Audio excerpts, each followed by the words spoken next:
Estávamos conversando essa semana e afirmando que uma das doutrinas importantes da igreja é levar para os irmãos a importância de que a igreja é doxológica. A igreja, ela revela a manifestação da adoração a Deus. Então a igreja expressa através do conhecimento das escrituras em louvores e adoração. Por isso a igreja ela é conhecida como a igreja que adora o seu Deus. E diz aqui: faze conhecido, ó Senhor, pelo juízo que executa.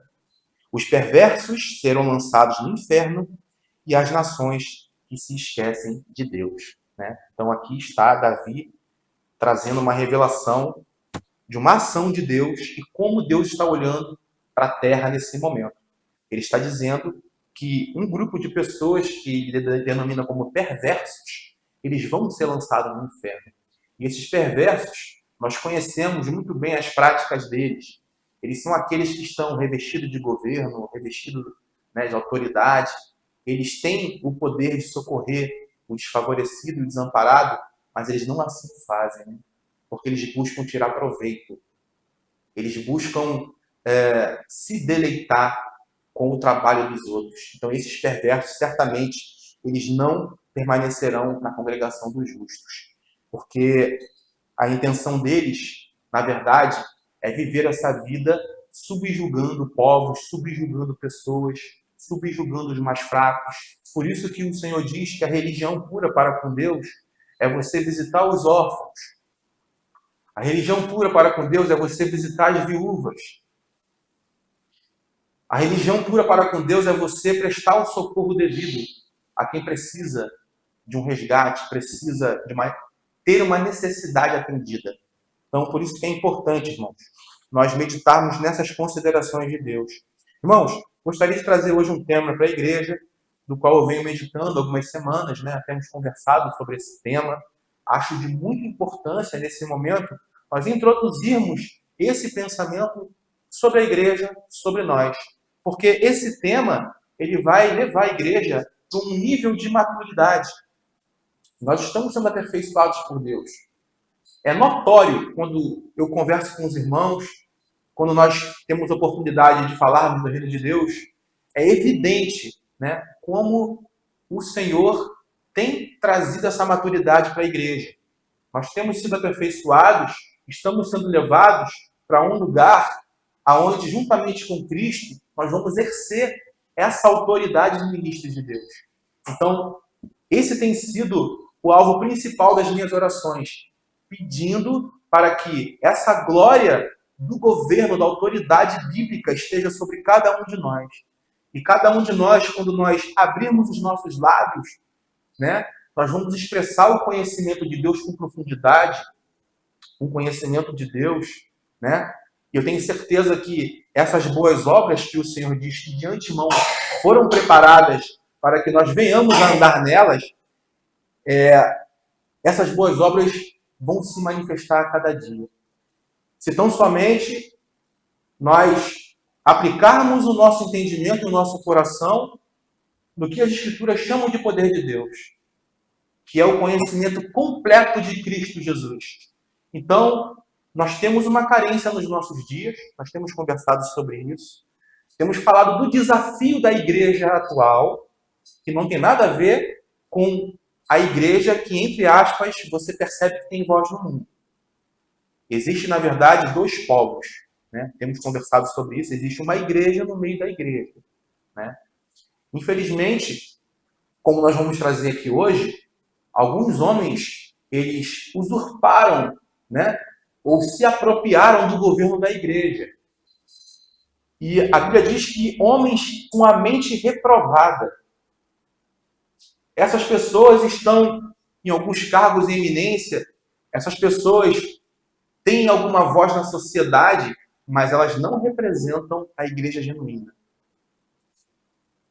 Então não é porque existe uma pessoa se denominando ali pastor, ou uma placa com uma igreja, ou uma estrutura, né, sinalizando que existe uma igreja, não é porque existe uma estrutura que visivelmente a gente, ao passar, chama de igreja, que ela, na sua essência, é uma igreja de fato. É importante que a gente venha provar o que é ensinado, como essas pessoas que ali estão, como elas manifestam o entendimento que elas têm de Deus. Porque, meus irmãos, 90%, eu não sei de precisar em porcentagem, seria aqui da minha parte um erro, mas a maioria hoje das comunidades, das igrejas, existe uma dificuldade quando você conversa com alguns irmãos na questão da maturidade que essa pessoa tem em relação ao entendimento de quem é Jesus, de quem é Deus, do que significa a obra de Deus. Muitas pessoas, infelizmente, elas reproduzem uma fala daquilo que ela aprendeu do líder que foi constituído sobre a igreja, e não da autoridade da Escritura. Existe muita diferença entre você receber o entendimento da fonte, que são as Escrituras, do que você receber um conhecimento ou um aprendizado do que é ser cristão a partir de um líder religioso que está posto ali para poder ensinar a palavra de Deus. Então, eu até escrevi aqui algo, um pensamento, eu compartilhei com os irmãos essa semana, foi o que Deus ministrou sobre a minha vida, porque o tema de hoje, nós vamos falar sobre eclesiologia, a doutrina da igreja, amém? É muito importante nós pensarmos como a igreja primitiva pensava. Então, nós vamos aqui trazer as afirmações bíblicas, porque foi dada à igreja essa autoridade. Nós sabemos que Jesus falou: a mim me foi dada toda a autoridade nos céus e na terra. E Paulo conclui essa revelação. E para ser o cabeça de todas as coisas, ele o deu à igreja. Paulo traz essa revelação. Então, assim como Jesus foi constituído de ser o porta-voz da verdade, cujo a graça é a verdade, manifestaram-se na pessoa de Jesus, assim a sua igreja, ela cumpre esse papel e essa comissão de reproduzir a verdade de Deus na terra. Só que existem duas igrejas. Isso é muito importante nós pensarmos. Existem dois povos. Existe, infelizmente, a ovelha e o lobo. Existe o justo e o ímpio. Infelizmente, existe o vaso de misericórdia e o vaso de honra. Então, você lendo a palavra de Deus, você em todo o tempo você vai ver duas sementes na terra que foram semeadas, o que eles chamam de joio e trigo, e ambas crescem o quê, irmão? Juntas. Crescem juntas no mesmo ambiente. Só que Jesus deixou as suas palavras para nós e disse que, se possível, eles enganariam até os escolhidos. Mas os escolhidos não podem ser enganados. Os escolhidos, eles vão ouvir a voz do seu Senhor e vão ser guiados em toda a verdade. Amém? O texto básico que nós vamos usar é Efésios 5:32. Grande é esse mistério, diz Efésios 5:32. E Paulo escreve assim: mas eu me refiro a Cristo e à igreja. Você pode dizer comigo? Grande é esse mistério? Cristo e a igreja? Amém. Então nós queremos pensar como o apóstolo Paulo pensava, porque ele foi levantado para trazer esse ensino para a igreja gentílica. E aqui nós vamos meditar num pensamento que eu registrei aqui por Deus. Eu escrevi assim: vivemos a geração dos valores invertidos. Nunca foi tão difícil. Nunca foi, irmão. Que missão que nós estamos recebendo nos nossos dias. Nunca foi tão difícil desassociar, separar a igreja genuína, fundada por Jesus, da igreja abusiva, usurpada pelos homens. Grande é esse mistério. Levar os cristãos do nosso tempo a compreenderem as doutrinas fundamentais que geram o quê? Pureza e edificação para o corpo de Cristo. Então aqui está o nosso desafio. A igreja dos nossos dias tem um grande desafio.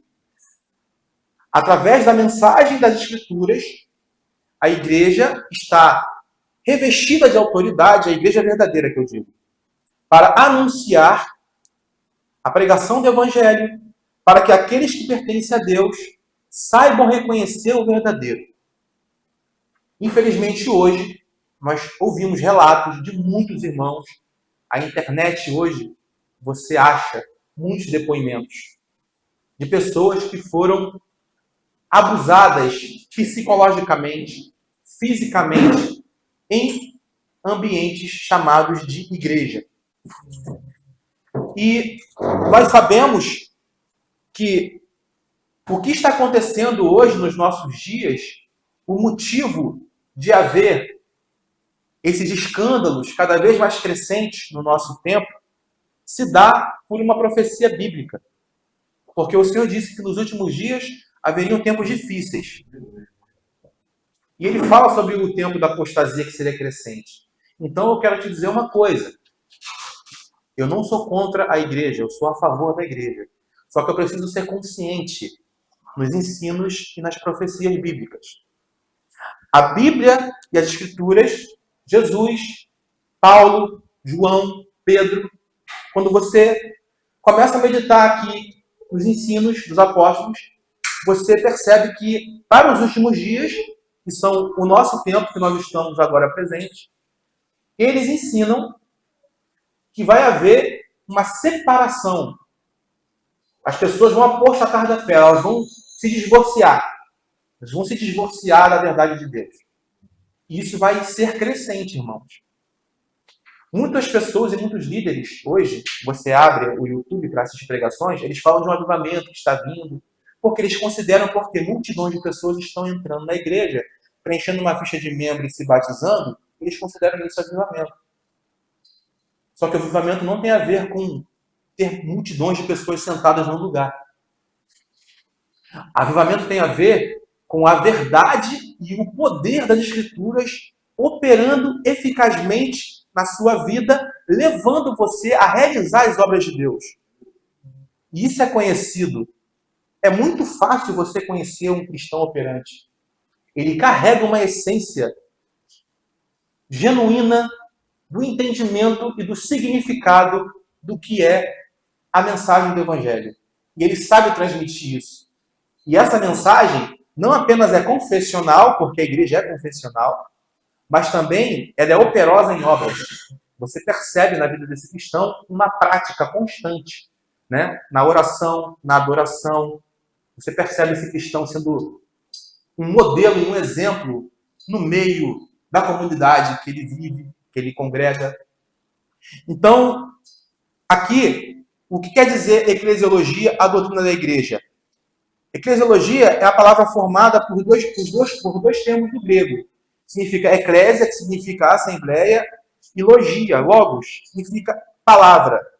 O termo eclésia é formado pelo prefixo ek, fora de, e pelo verbo kaleu, significa chamar.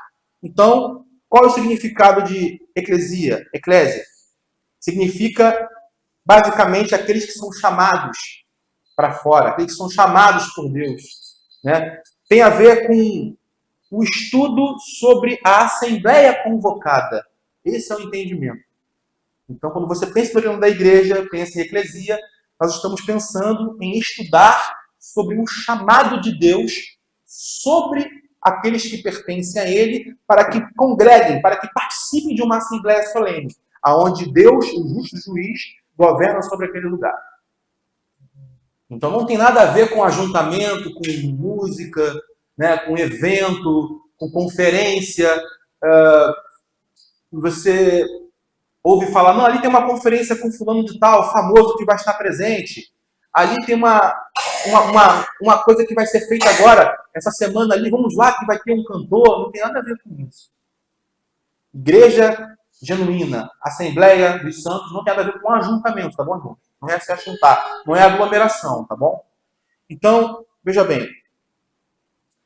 Esse termo possui o sentido de chamar para fora, como nós mencionamos, né? No sentido de convocar os santos. Jesus fala em João 17,14, assim: eu lhes tenho dado a tua palavra. O mundo os odiou, porque eles não são do mundo, como também eu não sou. Então, ele está dizendo aqui, por que o Senhor ele convoca aqueles que lhe pertencem? Porque nós não somos do mundo. Então, Jesus aqui nessa oração sacerdotal, em João 17, ele está dizendo, Pai, eu vou chamar os que te pertencem e eu vou semear a sua palavra na vida deles. Eles vão ouvir a sua palavra e eles vão vir participar da nossa comunhão, da nossa união em Cristo Jesus. Então é por isso que nós estamos aqui hoje, porque um dia você ouviu esse chamado de Deus te chamando para fora do mundo. Ele te tirou com mão forte. Venha, você me pertence. Então você vem para ter uma renovação de mente, uma nova visão em Cristo Jesus. Você vai aprender sobre os princípios do que é servir a Deus, do que é ser humilde, do que é adorar a Deus com a sua casa, com a sua família. Então você passa por uma transformação de mente porque você recebeu o conhecimento de Cristo. Você recebeu a palavra de Deus. A palavra igreja tem suas raízes na palavra grega Kyriakon, que se refere àqueles que pertencem a Kyrios. Kyrios significa Senhor. Então, igreja tem esse sentido. Quando você fala que você é a igreja de Deus, é que você pertence ao Senhor.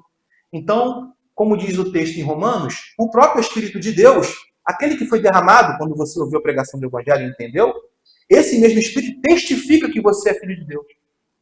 Ele testifica que você é um membro dessa Assembleia Celestial de Deus. Ele testifica contigo. Não há nenhuma dúvida a respeito da sua salvação. Quando você, de fato, nasceu de novo. Não há dúvidas. Vem uma forte convicção no seu coração, pulsante do Espírito, que te leva ao arrependimento. Você experimenta e prova da experiência de ser nova criatura. Você é revestido do novo homem, que se refaz agora para pleno conhecimento de Deus. E ao você experimentar dessa experiência com o Senhor, você está unido num só Espírito com Deus. Diz lá o texto, aquele que se une com o Senhor é o que, irmãos? Um só Espírito com Ele. Então, Kyrios, você pertence ao Senhor. Igreja, você é a igreja. Por isso que o apóstolo Paulo ensina, olha, Cristo em vós é a esperança da glória. E você vê vários textos na antiga aliança, né, revelando que Deus viria habitar no meio do seu povo, com o seu Espírito. Né? Ele mesmo seria, nós seríamos esse tabernáculo de adoração a Deus. Então, quando você pensa que você pertence a Deus, logo você desenvolve um senso de pertencimento à aliança. Então, a sua identidade é renovada, você entende a sua origem, a partir daqui vem uma forte convicção que nós chamamos de fé, você recebe o dom da fé que te dá uma forte convicção, uma plena certeza de quem você pertence, e logo você desenvolve um sentimento de filiação. Você entende que você é filho e participante de Deus. Logo, aqueles que são chamados pelo Senhor para participarem da sua Assembleia, eles são participados para experimentarem e provarem da pureza da comunhão dos santos. Então, estamos falando aqui de unidade. Então, importante quando nós falamos desses pontos, entendermos que, infelizmente, em alguns ambientes religiosos, você não vê essas características que eu estou descrevendo. Você vê, na verdade, um lugar, um altar, você vê muitas pessoas, mas você vê disputa. Pessoas, né, querendo serem uma maiores que as outras. Líderes que recolhem somente o dinheiro daquela igreja e não prestam conta. Vivem uma vida regalada. Vivem uma vida confortável. Os filhos estudam nas melhores escolas. Moram nos Estados Unidos. E os irmãos aqui infelizmente, conhecem dos escândalos que chegam até nós nos nossos dias. Com esse evangelho abusivo que nós temos visto nos nossos dias. Só que, como eu falei anteriormente, que eu tenho falado isso nas nossas reuniões, cada oportunidade eu sento com os irmãos e converso. Não espere um avivamento em massa. Eu respeito se você tem esse entendimento, se você tem uma ótica, uma visão de que a igreja do Brasil e do mundo vai ser avivada, eu lhe respeito, tá? Mas eu quero te dizer o seguinte, se você ler as Escrituras, você vai ver que os tempos vão ser trabalhosos. E eu posso provar para você as Escrituras, lendo as profecias, desde os profetas, que sempre Deus tem um povo remanescente segundo a eleição da graça que Ele separa para preservar a sua palavra, preservar a sua pureza. Tá? E eu não estou sendo aqui orgulhoso da minha parte em dizer que nós fomos separados como essa igreja. Eu não estou sendo aqui vaidoso. Eu estou sendo muito humilde aqui, né? E, na verdade, debaixo de um temor de Deus em falar isso. Nós pertencemos ao movimento de Deus na Terra, nos dias de hoje, que está separando uma igreja.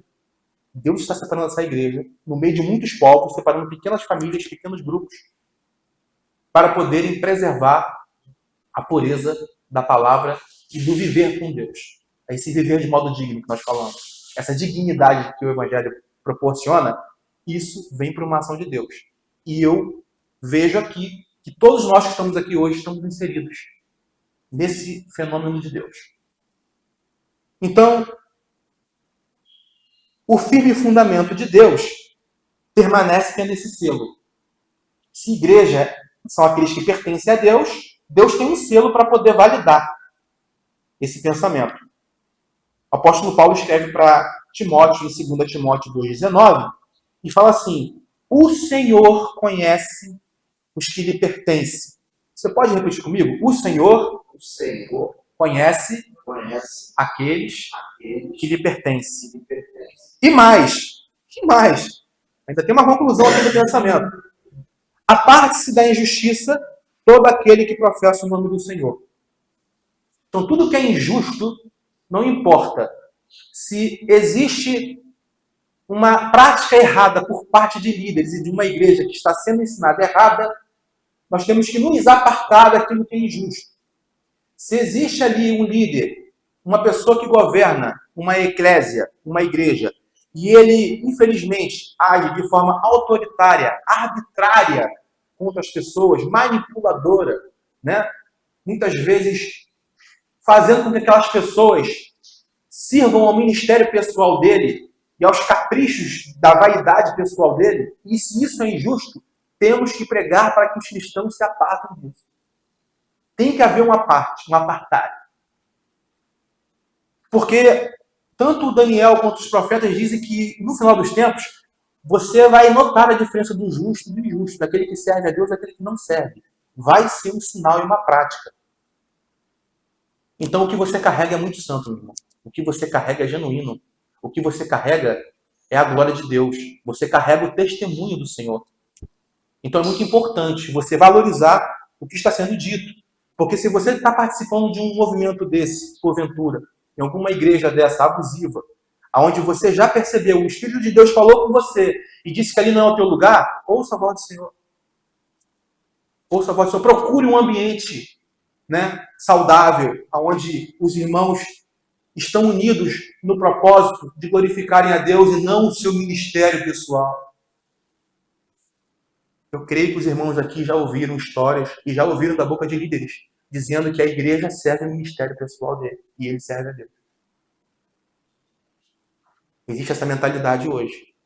Uma igreja tem que se mover para que o apóstolo, o bispo, ou essa autoridade máxima, esse homem experimentado, com 30 anos de ministério, essa pessoa sirva a Deus e a igreja sirva a causa dele. Isso é grave. Isso é o que a Bíblia chama de ministério da injustiça. Só que eles invertem os valores. Deixa eu ver se vocês percebem. Eles dizem que o nosso movimento aqui, essa nossa reunião singela e solene, essa nossa reunião em Cristo Jesus, esvaziada dos aparatos da religião, eles dizem que isso aqui não é igreja. Você entende? Eles tomaram lugar de fala. Eles se apropriaram. Eles agora determinam o que é igreja e o que não é. Só que, como nós estamos aqui fazendo a introdução do que é a eclesiologia da igreja, nós vamos, através das Escrituras, verificar que o movimento que nós estamos pertencendo é um movimento genuíno da parte de Deus. Ainda que nós sejamos 10, 15, 20, 3, essa é a igreja genuína. É a igreja que não vai estar vinculada ou macumunada com aquilo que é injusto, daquilo que é o erro, né? Porque você vai ver lá, em Apocalipse, o Espírito dizendo: quem tem ouvidos, ouça o que o Espírito diz à igreja. Sai, povo meu, sai do sistema, sai da Babilônia, sai desse pensamento escravagista. Sai desses ambientes que estão sendo nocivos para a vida da igreja. Então, você vai ver o Espírito pedindo para que os irmãos saiam desses ambientes. Tá? Então, um princípio aqui, uma base fundamental para nós entendermos o que é a eclesia, o que é a doutrina da igreja, um entendimento inicial para nós estabelecermos aqui um trilho, uma visão, uma direção a seguir, está em Mateus 16:13. Jesus pergunta aos seus discípulos: quem diz o povo ser o Filho do Homem? Uma pergunta que Jesus disse. O que o povo está dizendo aí fora, né? O que a massa, a maioria, está dizendo quem é o Filho do Homem? Eles responderam: uns dizem João Batista. Errado, né, irmãos? Outros dizem Elias. Mais um erro, não é verdade, irmãos? Outros dizem Jeremias. Outros dizem alguns dos profetas. Eu te digo por entendimento básico. O que Jesus está ensinando aqui? A massa reconhece quem é o Filho de Deus, irmão? A grande maioria consegue entender quem é o Filho de Deus? Não está aqui expressado? Uma pergunta simples. Jesus pergunta aos discípulos: o que o povo diz que eu sou? O povo não sabe reconhecer quem é Cristo.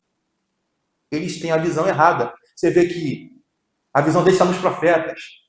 Está em Elias. Está naquela coisa teatral, né? Aqueles ministérios teatrais. Então, eles só ficam focando nos profetas. É Elias, João Batista. Mas não conseguem ter revelação de quem é Deus. Mas olha em seguida o que ele fala. Mas, vós, continuou, né? O Senhor conversando com os discípulos, perguntou: e vocês? Ele quer saber dos discípulos, tá? Agora, quem está perto, quem está íntimo, quem está andando com ele. Quem vocês dizem que eu sou? Vamos ver se vocês têm a revelação de fato de quem eu sou. Aí, Pedro toma a palavra. Né? Se adianta, toma a palavra. Respondendo Simão, Pedro disse: tu és o Cristo, o Filho do Deus vivo. Então Jesus afirmou, olha aí, ó, bem-aventurado és, Simão Barjonas, porque não foi carne nem sangue que te revelaram, mas, repita comigo, meu Pai que está no céu. Então, quem traz a revelação, irmãos, de quem Cristo é uma ação exclusiva de Deus Pai. Se o Senhor não vier sobre o Filho de Deus e não revelar quem é a pessoa de Cristo, revelar o que é o Evangelho, essa pessoa fica com a visão da maioria, errando. É Jeremias, é Elias, é profeta. Entendeu? Esses irmãos que infelizmente têm a rotina de buscar ir em locais chamados igreja, buscar por profecia, buscar, né, por dons e outras coisas que a gente conhece, isso é um grande erro, porque eles estão identificando o profeta e o profeta não vai apontar a direção, irmão, porque o verdadeiro profeta nos nossos dias é aquele que prega a verdadeira palavra de Deus. Esse é o verdadeiro profeta. E não mais como no Antigo Testamento, uma pessoa falando alto, né, com aquele pescoço duro. Esse que é o profeta. O pessoal fala que o profeta hoje é o cara que fica falando a vida dos outros. Deus está me dizendo aqui, isso não é profeta, irmão. O verdadeiro profeta, ele aponta o caminho do Evangelho e do Reino de Deus. Você é um profeta da parte de Deus. Se você diligentemente buscar o entendimento de como revelar a aliança, você é uma verdadeira testemunha, você é um profeta de Deus. Porque você revela Jesus, não somente com palavras, mas com testemunho da sua vida. E as pessoas olhando, elas vão testificar de que o reino de Deus é com você. Então, isso aqui é um fundamento. Então, Cristo diz que ele edificaria a igreja dele debaixo dessa revelação. Que revelação? De que as pessoas saberiam reconhecer o verdadeiro. Essa é a verdadeira igreja. Não tem nada a ver com ajuntamento, você entende? Não tem nada a ver com placa, com denominação, quem é histórico, quem não é histórico. Não é. A edificação da igreja de quem ela é parte de uma revelação de quem é o Cristo, o Filho do Deus vivo.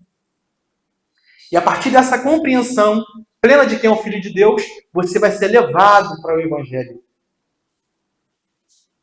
Então é muito importante nós estabelecermos esses fundamentos. Ele segue. O Senhor segue ainda falando. Também eu te digo que tu és Pedro, e sobre essa pedra Pedro significa Petros, né? Pedro, pedra. Edificarei a minha igreja e as portas do inferno não prevalecerão contra ela. Olha que poderoso. Então, a única instituição criada por Deus na Terra é a igreja. Deus não criou ou não instituiu, né, outras agremiações, associações, denominações. Você pode ir chamando aí pelo nome que você quiser. Ele tem a igreja dele na Terra. Ele disse que essa igreja, sendo edificada por ele, as portas do inferno, significa aqui, o inferno é aquele que tenta reter para a morte. Aqui, o original grego, infernos, está falando da parte inferior, dessas portas que nós vemos em Salmos aqui. Essa porta não pode deter a igreja. A igreja que pertence ao Senhor, até mesmo no dia da sua volta, no grande dia do Senhor, o inferno não vai conseguir reter os mortos lá. E vai ter que liberar, as portas vão ser abertas. Os filhos de Deus vão ressuscitar e vão receber a glorificação. Não tem como. Ele vai edificar a igreja e as portas do inferno não vão prevalecer contra ela. Tem nada a ver com o diabo, com palavras de terrorismo na cabeça da pessoa. Porque o Satanás, porque o diabo, não tem nada a ver com isso. Está dizendo aqui que o Senhor vai edificar a igreja dele com a fé perfeita, com a fé de Cristo. Essa igreja vai ter uma edificação e naquele grande dia nada vai poder reter os filhos de Deus. Entende? Edificarei a minha igreja. Ele fala de um tempo futuro, concorda comigo? Jesus está ali com Pedro e falou, eu vou edificar a minha igreja. Mas ele lança o fundamento, a base. É sobre essa confissão sua, Pedro, sobre o que você entendeu, o que o Pai te revelou. É isso mesmo. Só que eu vou edificar por uma fé que vai vir de futuro. Porque nesse momento aqui, Pedro ainda não tinha o quê? Recebido o Espírito de Deus, concorda? A cruz não havia sido erguida, Jesus não havia sido ainda ressuscitado entre os mortos, e não houvera ocorrido ainda os dias de Pentecostes, que foi ali o dia que o Senhor fundou a sua igreja verdadeira, o dia que ele derramou do seu Espírito e revestiu de poder. Então, veja bem, edificarei a minha igreja, uma fé que de futuro haveria de se revelar. E eu pergunto para vocês, irmãos, através de quem e quem foi a pessoa que Deus levantou após Pedro, após Pentecostes, para que essa pessoa viesse a trazer os fundamentos para a igreja e ensinar as verdades? Foi Paulo. Paulo foi aquele escolhido dentre os apóstolos, né, que iria ser o fundador, aquele que iria lançar o fundamento para a igreja gentílica. Tá bom? Em Romanos 16, 25, o próprio apóstolo Paulo, porque Jesus falou que ele iria edificar a sua igreja. Então aqui o apóstolo Paulo vai assumir essa autoria de edificação, tá bom? Jesus edificou a sua igreja através da boa doutrina, da boa palavra, que foi confiada a Paulo. Vamos entender aqui. Romanos 16, 25.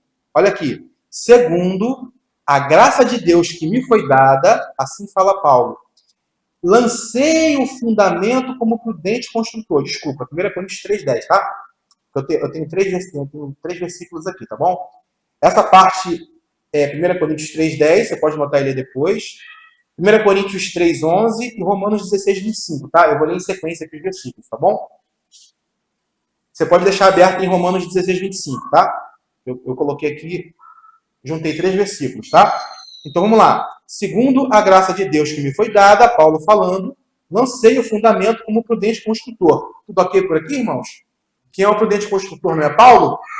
Jesus falou que não ia edificar a igreja dele?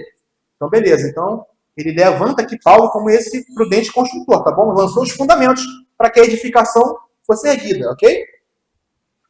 Porque ninguém pode lançar outro fundamento, além do que foi posto, o qual é Jesus Cristo. Então, o que Jesus falou para Pedro está se cumprindo aqui através de Paulo. Não existe outro fundamento. Ora, aquele que é poderoso para vos confirmar. Agora aqui eu peço a atenção de vocês. Segundo o meu evangelho, então ele assume a autoria aqui, Paulo. Segundo o evangelho da graça de Deus, que me foi confiado, segundo esse evangelho, tem o poder de confirmar a edificação do corpo de Cristo. Ele conclui aqui ainda. E a pregação de Jesus. São 2 pontos divergentes aqui, diferentes. Existe o meu evangelho, que Paulo recebeu, e existe a pregação de Jesus, tá? São dois pontos que nós vamos entender sobre a eclesiologia mais na frente, tá? Ele fala aqui, conforme a revelação do mistério que estava guardado em silêncio desde os tempos eternos, amém? Então, Paulo está assumindo aqui a autoria do que Jesus falou que edificaria a minha igreja, lá para Pedro, lá atrás. Alguns anos depois, Paulo é levantado, ele lança o fundamento, né? Porque nós sabemos, temos informações que se Paulo não fosse levantado, o que iria acontecer com a igreja, irmão? Iria ser uma igreja judaizante. Porque Pedro, João e Tiago, eles pregavam nos sinédrios para judeus. A palavra ia ficar presa para judeus. Então Paulo foi levantado para que essa palavra saísse daquele âmbito judaizante, até que vocês conhecem a passagem que Paulo repreende Pedro por um comportamento dele errado, de querer se fazer passar por gentil, né? Quando não tinha judeu perto, e quando tinham judeus, ele queria se fazer judeu. Né? Então, ele é repreendido por Paulo. Então, Paulo é levantado por Deus para lançar esses fundamentos para nós, o que chamamos de igreja gentílica. Tá? E vamos aqui para poder a gente encerrar, porque não vai ficar muito estendido. Como hoje é apenas uma introdução, Efésios 3:1. Tá? Eu tinha muita coisa para falar aqui, mas tive que encurtar. Efésios 3:1. Tá bom?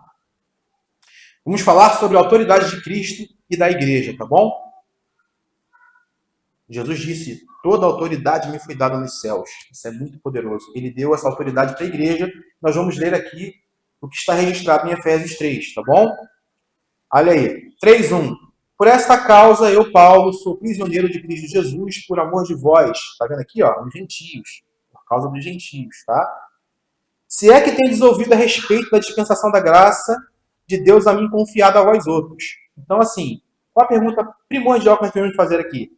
A igreja conhece dessa dispensação da graça? Será que a igreja hoje atual, a igreja vigente, ela conhece a respeito dessa revelação que foi dada a Paulo? Eu posso te falar, infelizmente, com certeza que não. Porque se conhecesse a dispensação da graça de Deus, não estariam sendo levados de um lado para o outro por vento de doutrina e andando errantes e sendo manipulados como massa de manobra. Não estariam assim. Você vê hoje em dia até que tem uma igreja política aí hoje em dia, né? Tem um líder aí fora que começa a convocar o pessoal para todo mundo ir fazer passeata, para poder participar em nome da política. Dizendo que isso é um papel do cristão. Começa a misturar tudo. Então tem que ter cuidado. Se a igreja não conhecer a dispensação a respeito da graça de Deus, que foi confiada a Paulo, e esse é o nosso esforço aqui, porque nós estamos entrando nessa matéria de eclesiologia, então o fundamento, a base, é conhecer essa dispensação. Quem não conhece essa dispensação vai ser uma presa fácil na mão dos líderes abusivos, que vão, ora levar a igreja para um lado, ora levar para o outro, e vão fazer o quê? Pão e circo. Vão colocar evento na igreja. Bota cantor, bota música, bota jogo de luz, e vai levando o pessoal, e bota profeta atrás do altar, profetizando, falando em língua, vão levando o pessoal para onde eles quiserem, irmão. Por isso, nosso cuidado. Nós tivemos um trabalho do Espírito Santo ao longo desses anos, todos nós aqui por onde nós passamos, e o Senhor foi se revelando para nós. E Ele nos revelou a graça de Deus. Então, é indispensável associar a eclesia, a doutrina da igreja, associar a doutrina que foi confiada ao apóstolo Paulo. Isso é indispensável. Então tem que haver da sua parte um estímulo, haver um foco para você aprender essa doutrina. É muito importante. Tá bom? Nós vamos iniciar aqui esses estudos e vai ser... Eu pretendo continuar aqui nessa mensagem por algumas pregações ainda, tá bom? Então, voltando aqui no versículo 3:3, capítulo 3, versículo 3 de Efésios. Pois, segundo uma revelação, me foi dado a conhecer o mistério, conforme escrevi há pouco, resumidamente. Pelo que quando ledes, veja bem, quando vocês leem o que eu estou escrevendo, podeis compreender o meu discernimento do mistério de Cristo. Olha aqui. Meu irmão, isso é muito poderoso. Quando você encontrar com um irmão que ele foi experimentado nessa dispensação da graça, você vai perceber a profundidade do conhecimento que ele revela através de Jesus. Porque o conhecimento de Cristo pleno, ele é revelado de duas formas. Ele é revelado da maneira confessional, ele é revelado da maneira das obras que te seguem de antemão, te acompanham. Então, não pode também andar, né? Porque senão vira uma informação histórica. Tem muitos irmãos aí que vocês conhecem, né? Que eles repetem a Bíblia, conhecem bastante sobre vários assuntos, mas ele só tem a informação daquilo. Ele não tem o poder daquela palavra atuando, levando ele para essa posição de ministro de Deus, entende? De sacerdote. Vocês conhecem muitos irmãos aí que falam a Bíblia assim de cabeça. Ele tem informação. Entende? Então, aqui uma diferença entre ter informação bíblica e ter o poder atuante dessa palavra viva em nós. É isso que nós estamos buscando em Deus. Senhor, manifesta o poder desse conhecimento em nós. Tanto para a gente transmitir essa palavra e pessoas serem aproximadas e reconciliadas com Deus. Esse é o ministério da igreja. E o Anderson fala muito isso. Ó, você antes de ser um profissional que você é na sua área, você é um ministro de Deus. Antes de você ser um profissional, advogado, médico, uma pessoa que atua no seu segmento, antes disso você é um ministro de Deus. Então importa aqui que esse conhecimento ele venha fluir naturalmente na sua vida. Ele tem que estar em constante atuação em você. Tá bom? Então, no versículo 4 aqui, Paulo fala, quando vocês leem o que eu estou escrevendo, meus irmãos, vocês sabem qual é o meu discernimento. Quem é que foi que trouxe o discernimento da igreja? Mais ninguém. Quando você lê, você vê o discernimento do apóstolo. Olha, ele fala aqui, qual em outras gerações não foi dado a conhecer aos filhos dos homens, como agora foi revelado aos seus santos apóstolos e profetas no Espírito. A saber, os gentios são co-herdeiros, membros do mesmo corpo e coparticipantes da promessa em Cristo Jesus, através do que, irmãos? Por meio do Evangelho, do qual fui constituído ministro, conforme o dom da graça. Então, veja bem, irmão, ser ministro de Deus não vem de um esforço pessoal humano, tá bom? Isso vem através de um dom. Isso vem através de um dom de Deus. Ele fala aqui que eu fui constituído esse ministro por causa de um dom da graça. Porque se não fosse isso, Paulo seria mais uma pessoa errante desse mundo. Mas Deus escolheu ele como esse ministro. A mim, concedida segundo a força operante do seu poder. Então, o poder de Deus, ele forma homens e mulheres ministros dessa revelação, tá bom? Quando você pensa em força operante de poder, você precisa associar isso a um homem e uma mulher que foi transformado para ser o porta-voz dessa mensagem, tá bom, meus irmãos? Isso é muito importante. A mim, o menor de todos os santos, me foi dada essa graça de pregar aos gentios o evangelho das insondáveis riquezas de Cristo e manifestar qual seja a dispensação desse mistério desde os séculos, estava guardado em Deus, que criou todas as coisas. Agora, para a gente concluir. Para que, quem é que manifesta esse conhecimento, irmãos? A igreja. Para que pela igreja, agora eu vou botar aqui uma aspas, a igreja verdadeira, tá bom, irmão? Porque você não vai ver essa mensagem em todos os ambientes chamado igreja. Você vai ver as pessoas lá lendo Zaqueu, fluxo de sangue, Davi, você vai ler Josué, você vai ver, abra a Segunda Reis, lá em Crônicas. Vão ficar pregando descendência, a história, né, de Abraão, de Isaac. É isso, irmão. Não vão trazer essa mensagem. Isso eu não falo com vaidade, não, tá, irmão? Eu não falo com orgulho, não. Né? Não estou considerando melhor que os outros. Eu estou, na verdade, expressando aqui para que você, tendo uma visitação de Deus, entenda que o importante na eclesiologia, na doutrina perfeita, na pureza da igreja, é você se aplicar à doutrina da graça. Entende? Às vezes eu estou em casa, boto uma pregação, aí vem o pregador assim, abra em 1 Samuel, meu Deus do céu. Irmãos, não vai levar para ficar perfeito. Samuel, Davi, entendeu? Ruth, pregar ali, aquele pessoal, Davi, Golias, não leva a igreja porque é perfeito. Não revela essa multiforme sabedoria, não revela. Porque você precisa entender a linha do tempo. Passou, irmão. Caiu na essência. Passou. O espírito da profecia agora é o espírito da graça de Deus que foi revelado a Paulo como prudente construtor. Eu edificarei a minha igreja. Ele levantou um ministério apostólico e ensinou a igreja gentílica a assumir essa posição de ministros, de juízes. Por isso que o apóstolo Paulo fala aqui, olha, vocês não sabem que vocês vão julgar até mesmo os anjos? Olha a posição que ele coloca a igreja. Vocês vão estar numa posição de destaque de se assentar em tronos. Meu irmão, como é que eu vou me assentar em trono ouvindo de Davi, que pegou né, afunda lá, atacando Golias, que teu gigante vai cair, não sei o quê, que Elias com a viúva de Sarepta. Amém, irmão. Tem interpretações boas ali? Tem. Só que, na verdade, você vai extrair coisas ali para poder sarar uma dor momentânea daquela pessoa. Entendeu? Você não vai conseguir levar ela porque é perfeito. Tu que é perfeito, entendendo a graça de Deus, tá bom? Eu tô voltando, estou sendo massificante nisso, porque isso tem a ver com a estrutura, com a coluna principal da eclesia, a graça de Deus. Não tem como a gente ir para o outro lado, entende? Então, para a gente concluir. Para que pela igreja, olha aí, quem revela, a multiforme sabedoria de Deus seja conhecida agora, olha aí, olha o ensinamento que Paulo traz. Agora nos principados, potestades, nos lugares celestiais. Jesus não falou que toda autoridade me foi dada nos céus e na terra? Nos céus e na terra? E ele, para confirmar essa autoridade na terra, ele não deu à igreja.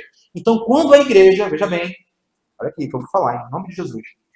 Quando a igreja se levanta com o espírito de excelência da parte de Deus para anunciar a graça desse conhecimento em Cristo Jesus, ela não só anuncia para homens, mas ela anuncia o avanço desse reino também desde as regiões celestiais. Ou seja, principados, poderes e potestades se submetem a essa palavra.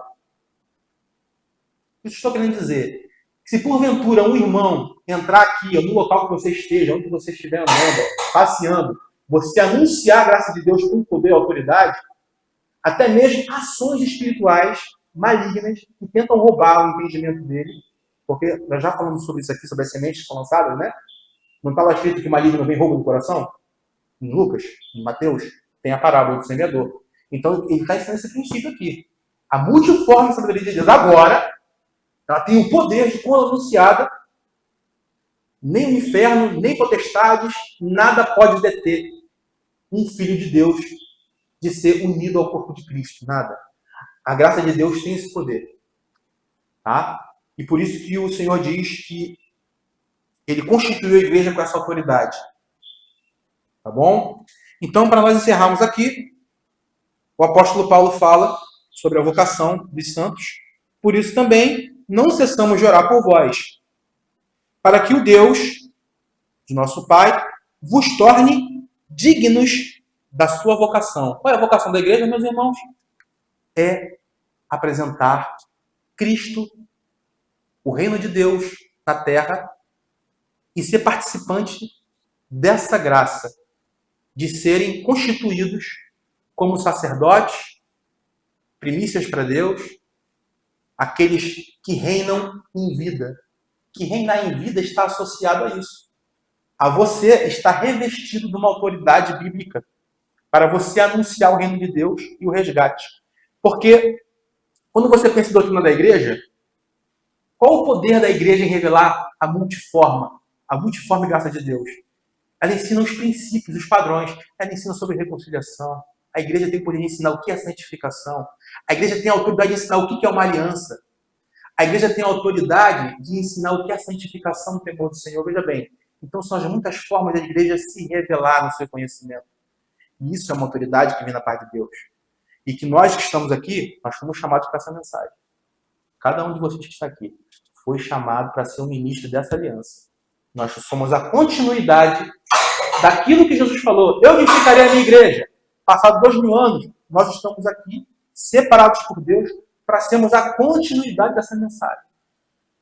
E nós vamos anunciar para que os irmãos que estão lá, que são do Senhor, e que de alguma forma estão vivendo numa igreja de apostasia, eles ouçam essa voz do bom pastor e eles sejam trazidos para fora, esses chamados para fora. Porque, como eu falei, chamados para fora participar da Assembleia dos Santos não tem a ver com ajuntamento. Tem irmãos que estão lá no ajuntamento, igreja, com placa, com louvor bonito, com som, com bateria, com músicos de excelência, mas eles não estão assentados na Assembleia dos Santos. É duro eu falar isso? É duro.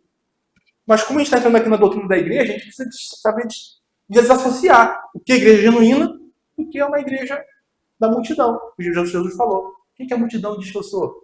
A multidão erra no entendimento. Os discípulos que estão aos pés de Jesus, eles não erram no discernimento. Eles confessam Deus Pai, confessam as doutrinas puras, santas, eles se aplicam na sã doutrina, Sabe? Então aqui que está o grande mistério. Então digno da vocação é isso. Quem nos torna digno é o próprio Deus, nos revelando esse entendimento que nós estamos expondo. Tá bom? Cumpra com o poder todo o propósito de bondade em fé. Tá bom? Então nós estamos sendo aperfeiçoados em Deus, santificados no seu temor, capacitados para viver a pureza do Evangelho. Nós temos sido chamados para sermos as suas fiéis testemunhas. Nós somos esses embaixadores da reconciliação, que quer dizer juiz de paz, é aquele que promove a paz entre os homens que estão separados e mortos em pecados. Nós, através da palavra de Deus, nós somos juízes, e temos essa envergadura, essa autoridade, porque ao pregar, a gente promove a paz entre os homens e Deus, o concerto da aliança. Então o sangue de Jesus vem e sela, né, essa aliança, e o homem, ele volta para ser aquilo para o qual ele foi criado. Ele é regenerado. Então todos esses conceitos, somente a igreja genuína vai saber revelar com autoridade. Porque senão, a igreja do ajuntamento, ela só vai, na verdade, trazer uma informação histórica, bíblica. Não sei se você já viu, né? Muitos ministérios, eles não têm um departamento de ensino dentro dos fundamentos do que a gente pensa no pensamento reformado. É muito bom, tem muitas coisas boas, né? Que a gente realmente adere. Na verdade, o pensamento reformado é a reprodução daquilo que Paulo ensinou e pregou, né? Porque os reformados que vão aplicar as doutrinas da graça de Deus, perseverança dos santos e tudo mais, os 5 pontos, na verdade estão trazendo um conhecimento que está aqui escrito, registrado por Paulo. Na verdade, eles tiveram ali um trabalho de fazerem um pensamento conciso sobre determinado ponto e revelar a igreja, né? Então, a gente também traz isso como herança.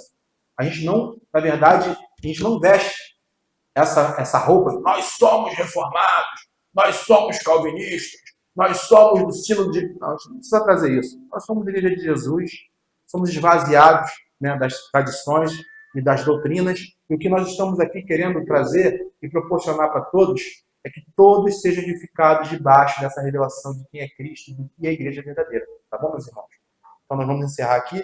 Até estendi um pouquinho hoje,